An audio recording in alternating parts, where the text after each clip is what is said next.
Yang terbaik di antara kalian, kata Nabi, itu adalah yang mempelajari Al-Quran dan mengajarkannya. Berarti kan ilmu tertinggi, ilmu Quran itu.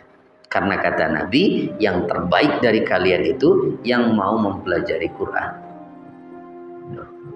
Walaupun S3, suruh baca Quran, nggak bisa. Belum menjadi khairukum berarti. Ya. Jangan malu berarti Pak, belajar Quran. Ya. Walaupun sudah tua, saya belum bisa baca Quran. Belajar. Itulah orang yang paling mulia berarti di sisi Allah, yang mau mempelajari Al-Quran. Yang mau mempelajari Al-Quran.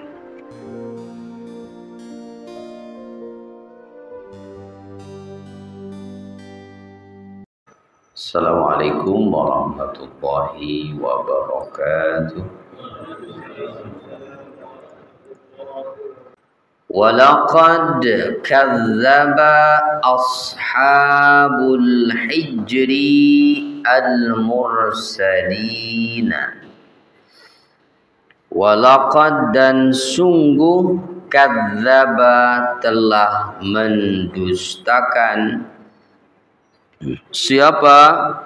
Ashabul hijri, penduduk negeri Hijr. Kepada siapa mendustakannya? Al-mursalina, kepada para rasul yang diutus kepada mereka. Ya, para penduduk negeri Hijr disebutnya di ayat ini demikian. Siapakah yang dimaksud? Kaum yang tinggal di daerah Hijr. Yang tahu Pak? Kaumnya Nabi Saleh. Kaum apa? Samud. Ya, kaum Samud. Kaumnya Nabi Saleh.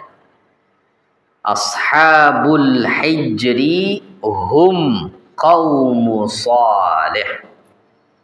Jadi penduduk negeri Hijr itu adalah kaumnya Nabi Saleh. Wa manaziluhum bainal madinati nabawiyyati wasyam. Nah, dan rumah atau tempat tinggal mereka itu ada di antara Madinah Nabawiyah dan kota Syam atau Suriah sekarang. Ya, antara itu, ya, daerah-daerah Yordania.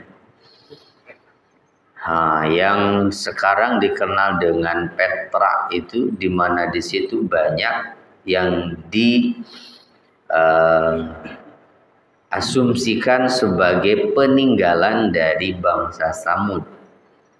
Yang di surat Al-Fajr Allah menyebut mereka sebagai wasamudalladzina jabus sakhra bilwad. Serta kaum Samud itu alladzina jabus sakhra, yang mereka bisa membelah gitu batu besar, yaitu bukit-bukit batu, gunung-gunung batu, ya, di lembah-lembah. Itu satu kelebihannya kaum Samud itu. Maka peninggalannya hari ini adalah gunung-gunung batu yang sudah terpahat gitu menjadi rumah-rumah mereka dulu. Ya, entah dengan menggunakan apa alatnya. Kalau saat itu sudah ada besi, ya berarti sudah maju, ya.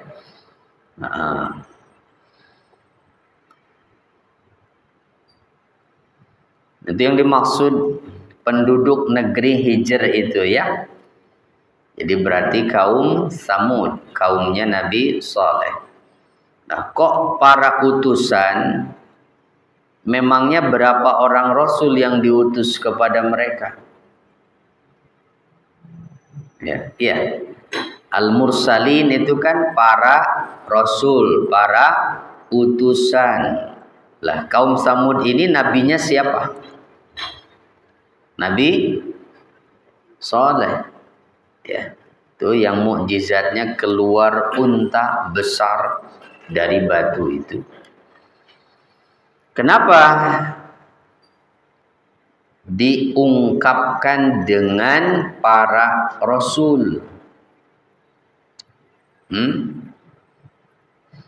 Jadi di dalam ayat ini sebetulnya ada mau'izah li Rasulillah sallallahu alaihi wasallam. Ada nasihat untuk Rasulullah sallallahu alaihi wasallam. Iz kadzabahu qaumuh min ahli Makkah. Ketika kaumnya yaitu penduduk Mekah mendustakan beliau, maka seakan-akan ada nasihat dari Allah, falyasbir ala takdzibihim faqad kadzabat qablahum aqwamun. Bersabarlah Muhammad, atau hendaklah beliau bersabar atas sikap mereka yang mendustakan itu, karena sebelum mereka pun banyak sekali kaum-kaum terdahulu yang mendustakan para rasulnya. Nah, salah satunya adalah penduduk negeri Hijr, yaitu kaum Samud. Ya. Nah, yang mereka dustakan tentu hanya satu, yaitu Nabi Saleh. Gitu. Akan tetapi karena mendustakan satu orang rasul saja itu sama dengan mendustakan semua rasul yang diutus oleh Allah, menjadi tidak sah imannya karena tidak mengakui satu saja. Maka Allah mengungkapkannya dengan ungkapan jama', para rasul. Nah, itu alasannya ya. Kenapa? Karena dakwahnya para utusan itu satu, yaitu mengajak manusia untuk menyembah Allah, menyempurnakan manusia, serta membawa mereka pada kebahagiaan dunia dan akhirat. Itulah dakwahnya para rasul itu, semuanya sama.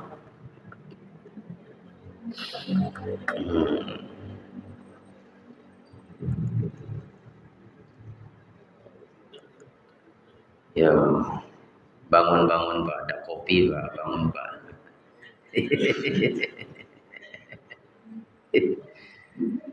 Kita lihat lagi nih.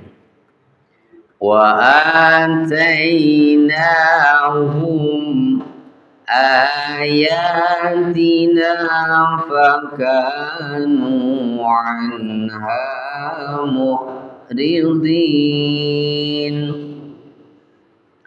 Wa atainahum, dan kami telah memberikan kepada mereka ayatina, ayat-ayat kami, fakanu, dan ternyata mereka anha, dari ayat-ayat itu, mu'ridina, berpaling.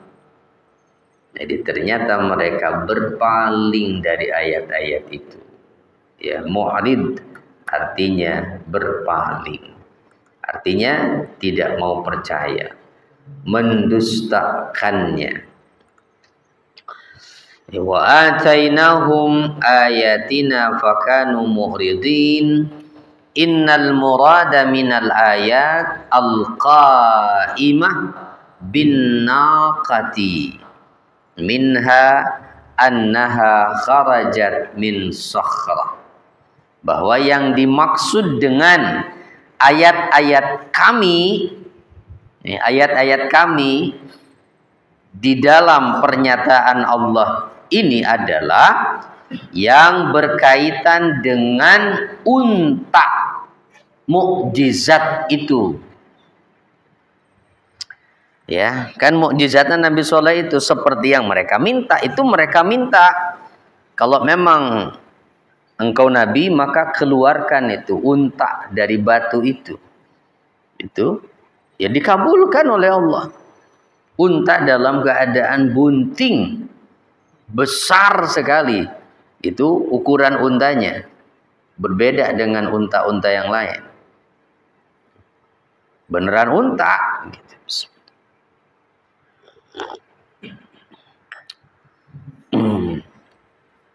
Nah, di mana maksudnya bagaimana ini?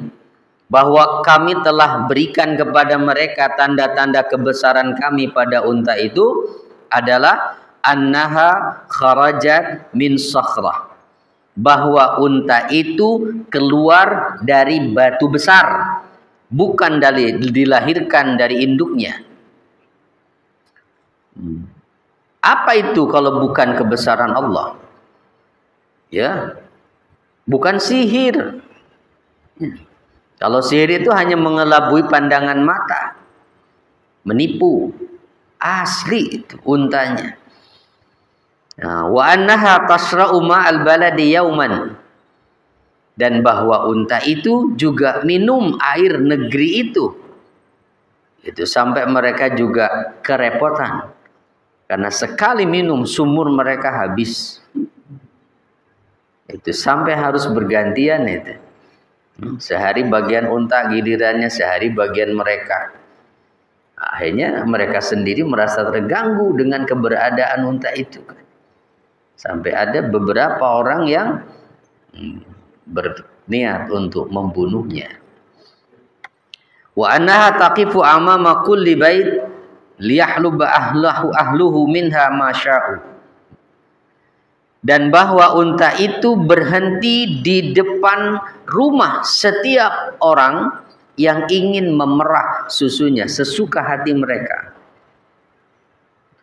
Ya, enak dong, ya. Walaupun mereka menghabiskan air sumur, tapi susunya bisa mereka nikmati itu.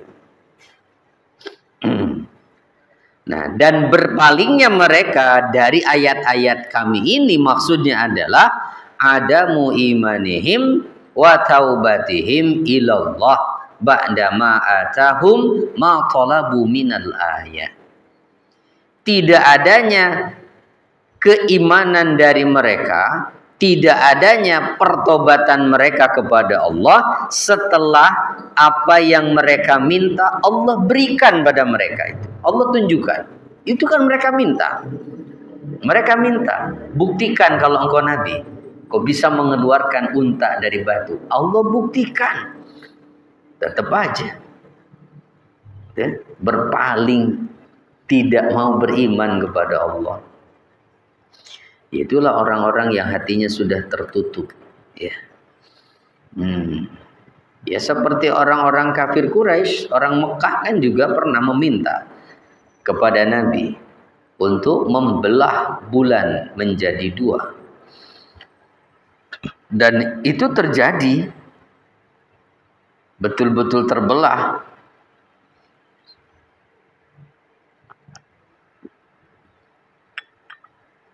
Yang diisyaratkan di surat Al-Qamar ayat pertama kan, itu iqtarabatis sa'atu wan syaqqal qamar.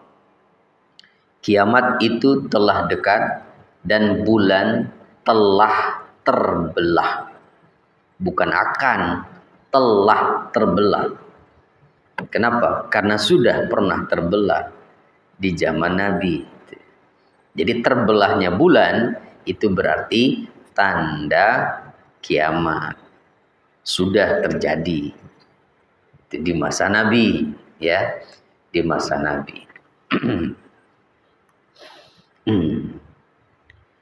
Ya silahkan cari buktinya kalau tidak percaya. Jangan dari ayat Quran. Telusuri saja dari sejarah yang kira-kira semasa dengan masanya Nabi. Ya. Benar nggak pernah lihat di satu malam bulan itu terbelah? Itu kira-kira ya kalau nggak percaya. Coba aja silahkan telusuri. Dan itu pernah ada ya yang menemukan bukti itu. Itu sebuah manuskrip jadi kerajaan di India kalau tidak salah, apa di mana ya? India betul kalau tidak salah. Ya, di mana di manuskrip itu diceritakan bahwa raja yang berkuasa saat itu pada satu malam melihat bulan terbelah jadi dua. Berarti kan bukan cuma orang Arab yang lihat. Ya, gitu. Berarti fakta, benar itu. Kejadian itu. Kan bohong.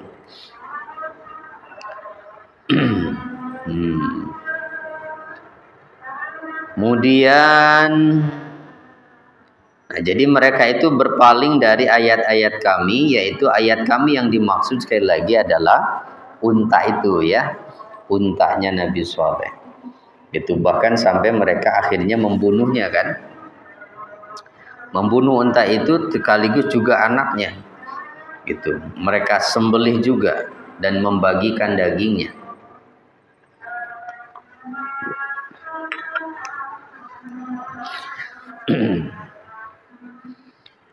Wa kanu yanhitunal jibala buyuta. Wa kanu dan adalah mereka kaum Samud, kaumnya Nabi Saleh ini, yanhitunal jibala buyutan aminina. Mereka mampu memahat gunung-gunung batu menjadi rumah-rumah yang didiami dengan rasa aman. Jadi ya, di gunung-gunung batunya itu ya, hasil pahatan mereka itu ada ruangannya. Gitu, ada semacam kayak loker-lokernya gitu, tempat menyimpan barang-barangnya. Ya lengkap. Gitu. Memang rumah tempat mereka. Coba. Ya pakai apa mereka memahatnya itu? Batu padahal. Bukan tanah liat. Ya, batu itu. Ya kalau tanah liat mah wajar, pakai bambu juga bisa. Ya. Ini batu, gunung batu, makanya sampai sekarang kan masih bisa dilihat itu. Ada yang pernah ke sana, Pak? Ada yang pernah ke daerah Hijr atau Petra sana? Nah, jadi kalau di yang tadi di surat Al-Fajr mah Allah menyebutnya wa samudal ladzina jabus sakhra bilwad. Nah, di sini yanhituna minal jibali buyutan aminin. Jadi kisah tentang Nabi Saleh dan kaumnya Samud ini tersebar dalam beberapa surat. Ya, termasuk juga di dalam surat yang tadi pagi itu dipelajari di Piladago juga sama, di surat Al-Haqqah ya, juga disinggung ada kaum Samud. Nah, jadi satu kelebihan yang Allah berikan kepada mereka adalah kanu yattakhizuna bin nahti buyutan dakhilal jibal yaskununaha syita'an aminina min an tasqutu alaihim liquwwatiha wa min an yanalahum baradun aw harrun liwiqayatiha lahum.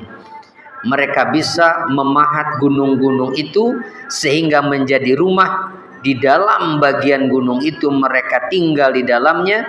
Begitu. Di saat musim panas mereka aman gitu. Karena kuatnya gunung itu juga tidak pernah terkena dinginnya cuaca di saat cuaca dingin ya, karena terjaga itu berada di dalamnya. Waduh. Jadi penasaran, Mbak ya, pengen tahu kayak apa sih ruangannya itu ya. rumah-rumah batunya itu.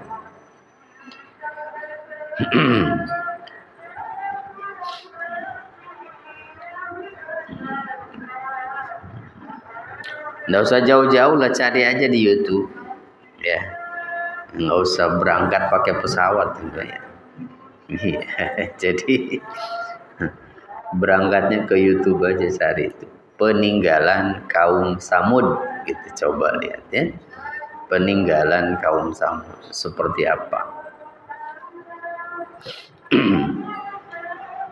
Karena banyak yang sudah pergi ke sana dan kemudian mendokumentasikan itu, udah banyak sekali itu Pak. Nah, ya ntar kapan-kapan kalau ada duitnya ke sana itu. Iya.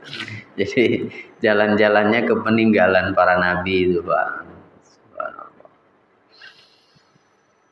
Nah, apa yang terjadi kemudian? Lihat ayatnya, kita lanjutkan kembali. Apa yang terjadi dengan kaum Samud ini? Fa'akhadhathumus sayhatu musbihin. Maka mereka ini dibinasakan oleh Allah dengan sebab suara keras yang mengguntur di pagi hari. Banyak azab itu turun di pagi hari. Kaumnya Nabi Lut juga pagi hari. Ya, rata-rata pagi hari. Akhadhathumus sayhatu musbihin. Jadi mereka dihukum oleh Allah dengan azab berupa sayhah, suara yang sangat keras. Ya, suara yang sangat keras. Sayhah itu apa maknanya? Wadzalika sayhatul yaum ar-rabi' wa huwa yaumus sabti, katanya di hari Sabtu itu terjadinya. Fahalaku ajma'ina, maka mereka pun mati semuanya. Mati semuanya. Yang digambarkan di surat Al-Haqqah mah itu mereka bergelimpangan, gitu kan, bergelimpangan. Ini kaum Samud, ya, kaum Samud. Kalau digambarkan jeritan, ini mirip-mirip berarti dengan apa yang menimpa negeri Antiokhia yang ada di surat Yasin. Wadrib lahum mathalan ashabal qaryah idja'ahal mursalun. Ya, di awal surat tuh, ya, masih di bagian awal itu. Wadrib lahum mathalan ashabal qaryah idja'ahal mursalun, dan seterusnya. Id arsalna ilaihimus naini fakazzabuhuma, dan seterusnya. Dan buatlah perumpamaan untuk mereka, yaitu penduduk negeri, suatu negeri, yaitu negeri Antiokhia atau Antiok, ya, itu adanya di Turki Utara, di mana Allah menjadikan mereka ini juga binasa dengan cara sayhah, jeritan yang keras. Jeritan siapa? Malaikat Jibril menjerit di gerbang kota mereka dan mereka mati semua. Gitu kerasnya suara itu. Ya, jadi suara itu dengan frekuensi yang tinggi, bukan hanya saja telinga kita tidak mampu, tidak kuat untuk mendengarnya, bahkan bisa mematikan. Ya, bisa mati.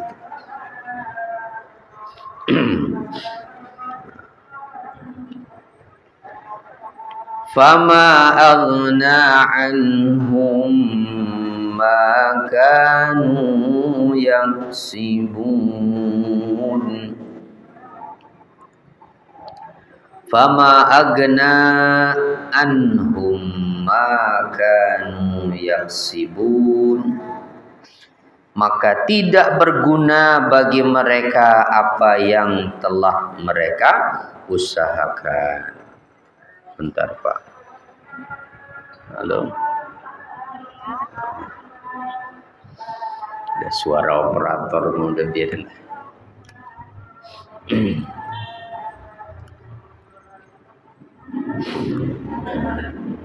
Fama agna anhum ma kanu yaksibun. Apa yang mereka usahakan tidak lagi berguna bagi mereka. Agnaan itu artinya berguna. Sama seperti di surat Al-Lahab, ma agna anhu maluhu wa ma kasab. Ya. Jadi tidak lagi berguna, ya nggak bisa apa-apa. Aiminal man itu wabina'il husun bal halaku wa lam yanju minhum ahadun illa man amana wa amila salihan. Jadi baik berupa harta benda hasil mereka berusaha ataupun bangunan-bangunan yang telah menjaga mereka, tak ada sedikit pun yang bisa menyelamatkan. Ya, mereka binasa semuanya, tidak ada yang selamat di antara mereka seorang pun kecuali yang beriman dan beramal soleh. Maka Allah menyelamatkan mereka dengan nabinya, Nabi Soleh. Nah, itulah sejarah, fakta yang pernah terjadi, bahwa dalam sejarah manusia itu Allah setiap generasi manusia itu mengutus utusan untuk menyampaikan kebenaran, dan ketika didustakan pada akhirnya yang hancur itu adalah mereka yang mendustakan, dan yang selamat adalah kelompoknya para nabi dan orang-orang yang beriman dan beramal soleh. Dan itu satu pelajaran bahwa ya, apa yang terjadi menimpa umat terdahulu itu bisa saja menimpa kita juga. Kenapa? Karena di setiap generasi manusia ada pengikutnya para nabi, tetapi juga ada pengikutnya orang-orang yang mendustakan ajaran nabi. Ya toh? Ya tinggal kita mau pilih mana. Gitu. Jadi kalau hari ini nggak pernah kita menyaksikan ada orang-orang kafir yang mendustakan kebenaran, mendustakan agama, dihancurkan oleh Allah, ya bukan berarti Allah ridho dengan mereka. Karena umatnya Nabi Muhammad tidak akan ada yang dihancurkan seperti kaum-kaum terdahulu. Ya, tidak ada, Pak. Ya kalau dihancurkan habis dong, selesai. Ya, nggak ada lagi yang ada di bumi ini. Ya, karena kita umat terakhir. Tuh. Jadi cukuplah pelajaran dari apa yang menimpa orang-orang atau manusia terdahulu itu ya. Karena buktinya nggak ada gunanya kok apa yang mereka usahakan itu, harta bendanya atau apapun itu. Wa ma khalaqnas samawati wal arda wa ma bainahuma illa bil haqq. Wa ma khalaqna, dan tidaklah kami ciptakan as-samawati, langit, wal arda, dan bumi, wa ma bainahuma, dan apa yang ada di antara keduanya, illa bil haqqi, kecuali dengan benar. Wa inna sa'ata la'atiyatun, dan sesungguhnya kiamat itu pasti akan datang. Fasfahis safhal jamil, maka maafkanlah mereka dengan cara yang baik. Ini pesan untuk Nabi Muhammad ya, fasfahis safhal jamil itu. Dan pernyataan Allah, wa ma khalaqnas samawati wal arda wa ma bainahuma illa bil haqq. Nah, ini adalah ya, pernyataan yang menyatakan bahwa tidaklah Allah menciptakan makhluknya dengan sia-sia tanpa ada tujuan. Ya, tanpa ada tujuan, nggak ada iseng gitu Allah menciptakan itu. Ya, kan tetapi bil haq itu ai illa min ajli an uzkar wa ushkar, bahwa tidaklah kami menciptakan langit, bumi dan yang ada di antara keduanya kecuali dengan benar, dengan alasan yang benar, maksudnya yaitu agar aku diingat oleh mereka dan aku disyukuri, artinya mereka bersyukur terhadap apa yang Allah berikan dengan taat kepadanya. Itu faliza man kafara bi falam yazkurni wa asani falam yashkurni ahlaktuh. Oleh karena itu, siapa yang kufur kepadaku, tidak mau mengingatku, bahkan durhaka kepadaku, tidak mau bersyukur padaku, aku binasakan orang itu. Kenapa? Bi anni lam akhluq hadzal khalqal azima lahwan wa batilan wa abasan. Karena aku tidaklah ciptakan makhluk yang agung itu. Manusia ini makhluk yang mulia, Pak. Walaqad karramna bani Adam. Sungguh kami telah muliakan anak cucu Adam itu, manusia itu. Karena manusia adalah makhluk yang bentuknya paling baik di antara makhluk-makhluk ciptaan Allah yang lainnya. Maka tidaklah Allah menciptakan makhluk yang agung ini sia-sia tanpa ada tujuan. Apa tujuannya? Ibadah. Wa ma khalaqtul jinna wal insa illa liya'budun. Tuh. Wa inna sa'ata la'atiyatun, dan sungguh kiamat itu pasti terjadi, itu hatman la mahalata, yaitu akan terjadi dengan pasti. Lalu Allah akan membalas setiap orang dengan apa yang pernah diperbuatnya. Oleh karena itu, wahai Nabi, janganlah engkau sedih memikirkan kaummu.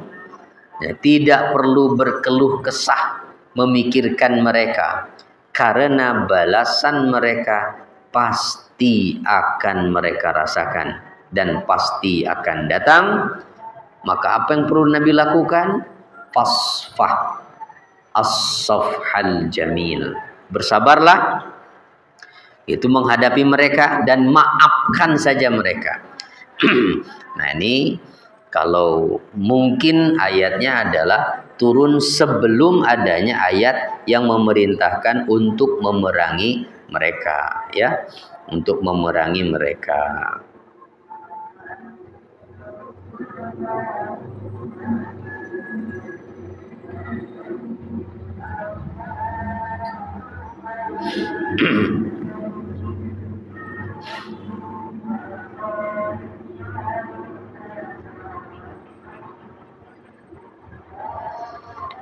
Nah, memaafkan dengan cara yang baik itu maksudnya bagaimana?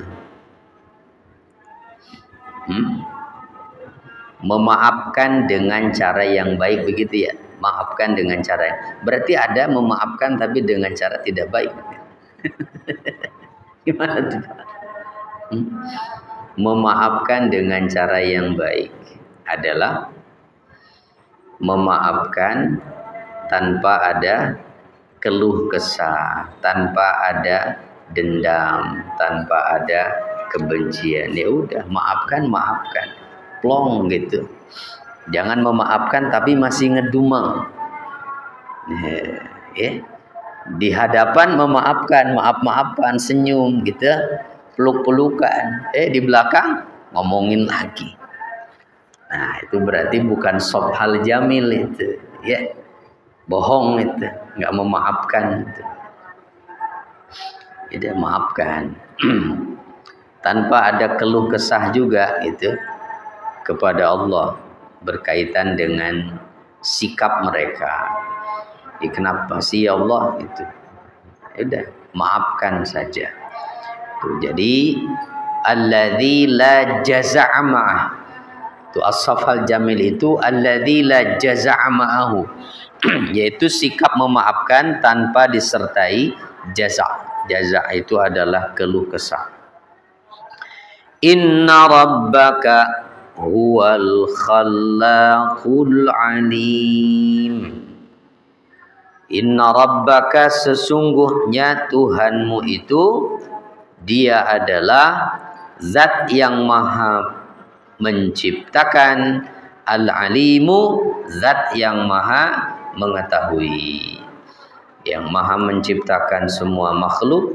Ay khalaqa kulla syai'in wa alima bima khalaqa fa'ala kasratil makhluqati ya'lamu niyatiha wa a'malaha wa ahwalaha.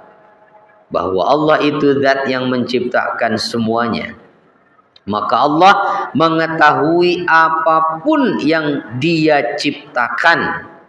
Dari sekian banyak makhluk yang diciptakan Allah, Allah tahu niat mereka semuanya. Allah mengetahui perbuatan mereka. Allah mengetahui keadaannya.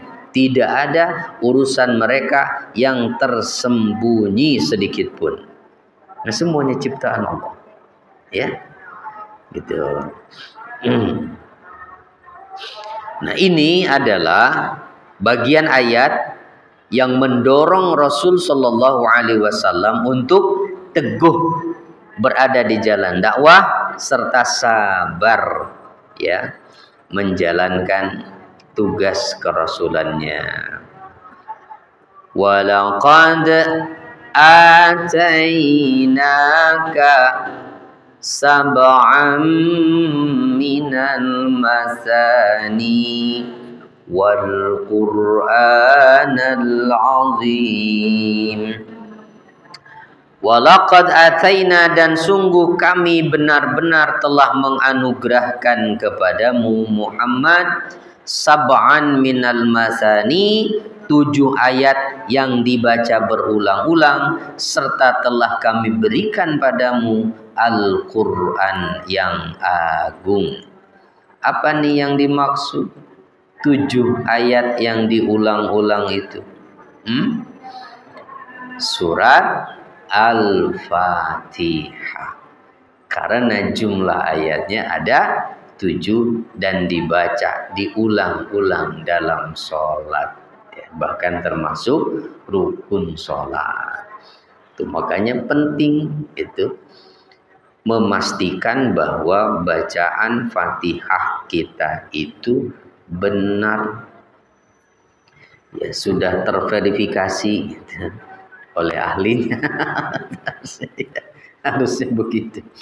Makanya kalau datang umroh, Pak, itu ke Masjid Nabawi itu cari, ada itu memang khusus halaqah imam yang apa namanya yang khusus mengajarkan Fatihah. Jadi khusus yang mengajarkan Fatihah. Semua itu banyak dari berbagai negara ada di situ. Ya, jadi sengaja tes coba gitu. Bacaan saya udah benar atau belum?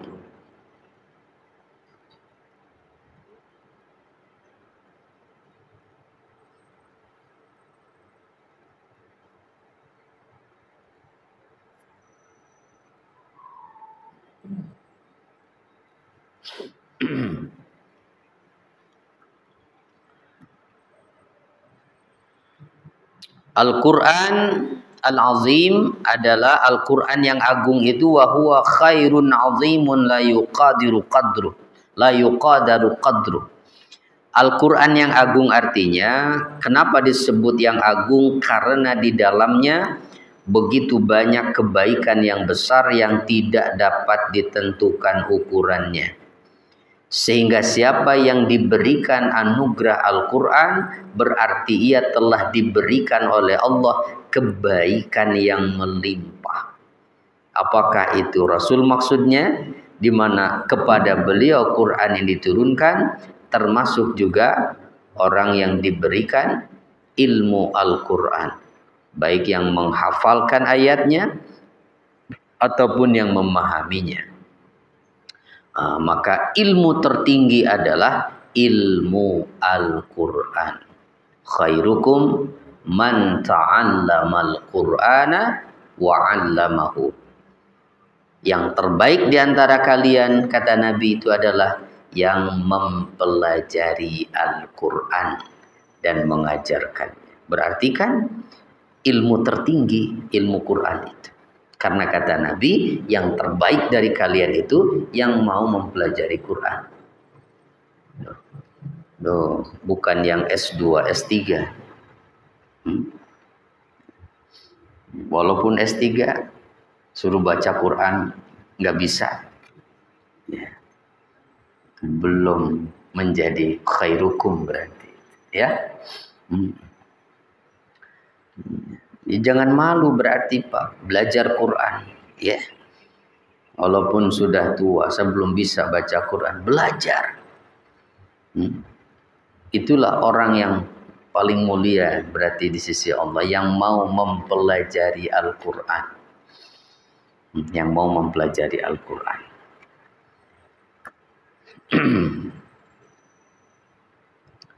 Kemudian terakhir ayatnya, Allah berpesan kepada Nabi, wala la tamuddanna 'ainaika ila man matta'na bihi azwajan minhum. Jangan sekali-kali engkau, Nabi, menunjukkan pandanganmu kepada kenikmatan hidup yang telah kami berikan kepada beberapa golongan di antara mereka. Artinya apa? Jangan pernah engkau tergiur, wahai Nabi, dengan kenikmatan hidup yang kami berikan kepada sebahagian orang kafir. Wala tahzan alaihim, dan jangan bersedih hati karena kesesatan mereka, nggak mau beriman. Sudah, kamu sudah berusaha, engkau sudah menyampaikan. Waqfid janahaka lil mu'minin, dan yang penting tetaplah lemah lembut, rendah hati kepada orang-orang yang beriman. Ya, urusan dunia nggak usah iri dengan mereka yang kafir. Memang itu surganya mereka, itu biarkan saja. Kan gitu kata Nabi kan? Itu dunia itu adalah ya jannatul kafir, gitu. Surganya bagi orang kafir. Ya udah, biarkan saja mereka bersenang-senang di dunia ini. Kan nggak bakal lama mereka hidup juga. Nggak akan ada yang sampai menguasai seisi dunia ini kok. Mau sekaya apapun dia, tuh nggak usah takut kehabisan. Ya. Allah udah ngatur rezeki itu, ya. Jangan engkau. Nah, ini kan berarti ya bukan hanya pesan untuk Nabi sebetulnya, tapi pesan untuk siapapun yang berada di jalan dakwah, di jalan yang benar, di jalan kebenaran yang diridhoi oleh Allah, agar tetaplah teguh di jalan itu dan jangan pernah menyimpang dari jalan tersebut hanya karena kita tergiur urusan dunia, karena iri dengan mereka yang mendapatkannya. Gitu. Udah bagus-bagus bener istiqomah, itu rajin berjamaah 5 waktu, nggak kelihatan lagi kemana. Oh, lagi ikut ke sono katanya, ke gunung anu tuh. Kenapa? Oh, hati-hati itu ya, tergiur dengan yang begitu-begitu tuh. Apalagi yang nggak jelas ya, cari nyari harta goib gitu. Aduh, ya, udah macam-macam. Udah yang jelas-jelas aja susah nyarinya ya. Pakai harta goib lagi dicari.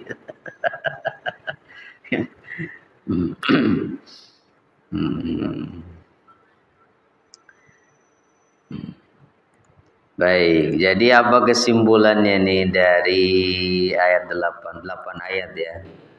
Pertama, apabila Allah Ta'ala menghendaki kehancuran suatu umat, maka kekuatan fisik dan materi mereka tidak lagi berguna sedikit pun.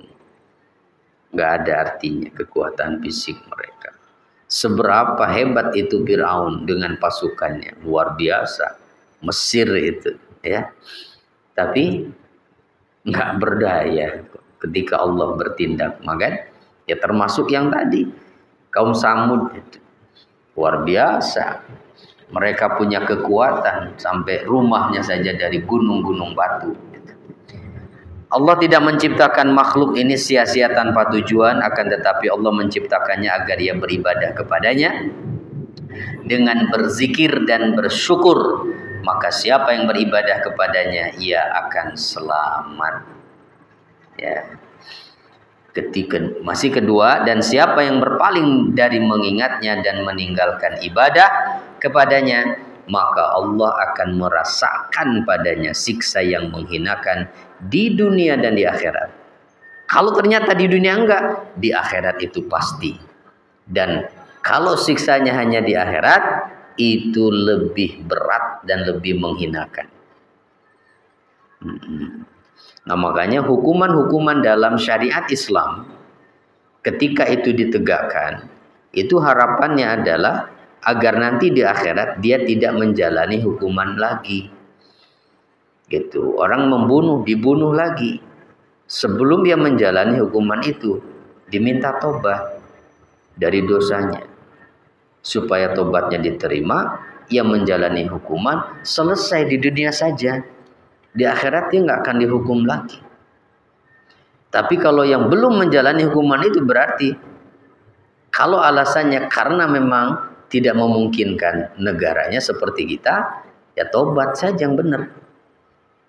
Gitu, tobat yang sebenarnya. Begitu, jangan beralasan. Gitu, berarti kan di sini kita nggak bisa menegakkan hukum pancung. Nah, sementara saya sudah pernah membunuh. Berarti dosa saya kan nggak terampuni. Itulah palang tanggung saya mah gitu. Nah, nggak ada begitu, ya. Tetap tobat yang sebenarnya. Karena yang menerima tobat hanyalah Allah yang berhak menentukan itu. Sama juga yang berzina. Berzina itu kan kalau yang sudah berumah tangga hukumannya apa, Pak? Rajam. Dilempari batu sampai mati. Tadi kita kan nggak ada hukuman itu. Terus gimana dong? Ya udah suruh tobat yang benar. Itu suruh tobat yang benar. Tuh. Karena yang menjalani hukuman kisos, yang menjalani hukuman rajam itu kan kalau memang ada yang mengajukan. Kalau kisos itu ditegakkan, kalau keluarga korbannya memang meminta itu. Kalau memaafkan mah enggak. Tuh. Rajam pun itu yang berzina ya kalau sampai dibawa ke pengadilan. Ya kalau yang tahu cuma suaminya, ya. Dan yang saksi yang lain juga nggak ada, dia cuma suaminya yang tahu itu, nggak bisa ditegakkan rajam itu, ya. Karena saksinya harus 4 kan, menuduh zina mah. Bagaimana? Sulit itu, Pak. Ya untuk kecuali berdasarkan pengakuan sendiri, ya. Seperti yang perempuan di zaman Nabi itu. Nah, makanya kalaupun ada yang betul melakukan dan yang tahu hanya suaminya, ya terserah suaminya. Kalau masih mau mempertahankan dia sebagai istrinya, ya sudah tobat. Kalau enggak, ya cerai. Ya kan, Pak? Begitu solusinya ya. Nah, iya. Ya udah nggak bisa terus suaminya mau merajam lagi. Nggak boleh, Pak. Nggak bisa. Nah, ketiga, memaafkan dengan cara yang baik adalah sikap memaafkan tanpa disertai keluh kesah. Keempat, menjelaskan bahwa siapa yang diberi Al-Quran maka tidak ada seorang pun yang diberi kebaikan seperti dirinya. Tuh, makanya tadi ya kemuliaan seorang itu berarti ya kalau di dalam dirinya ada Al-Quran. Luar biasa, Pak. Makanya hafiz Quran itu luar biasa. Jangankan yang membawa Quran dalam kepalanya, di hatinya, di dalam dirinya. Yang nempel aja dengan Quran kan jadi mulia ya. Hah? Yang menempel dengan mushafnya saja kan ikut terbawa mulia. Kalau Qurannya dikasih sampul kain, kainnya kan pasti dijaga, nggak akan kena kotoran. Kalau sampulnya dari kulit kambing, itu kulit kambing nggak akan pernah dipukul, akan diciumi bahkan dikasih parfum mungkin. Kenapa? Dia menjadi sampul Quran. Kalau jadi beduk, pukulin tiap hari. Oh. Jadi dekat dengan sesuatu yang mulia, kita akan terbawa mulia. Gitu. Nah, jadi berarti hadirkan Al-Quran selalu ya di hati kita, insya Allah. Allah akan memuliakan kita. Maka jadikan anak-anak kita menjadi orang-orang yang cinta Al-Quran, gitu. Ya caranya paling tidak buat mereka senang mendengarkannya. Dari kecil biasakan mereka mendengar ayat-ayat Quran. Kelima, menunjukkan keutamaan surat Al-Fatihah. Dan yang keenam, para dai yang mengajak manusia ke jalan Allah hendaklah tidak berpaling pada harta dan kesenangan yang ada pada orang lain, yaitu orang kafir maksudnya. Nggak usah iri dengan mereka. Dan jangan itu dakwah itu tujuan utamanya adalah mengejar kesenangan dunia. Karena apa yang Allah berikan pada mereka berupa ilmu, iman, takwa itu lebih baik dari semua itu. Ya, lebih baik dari semua itu.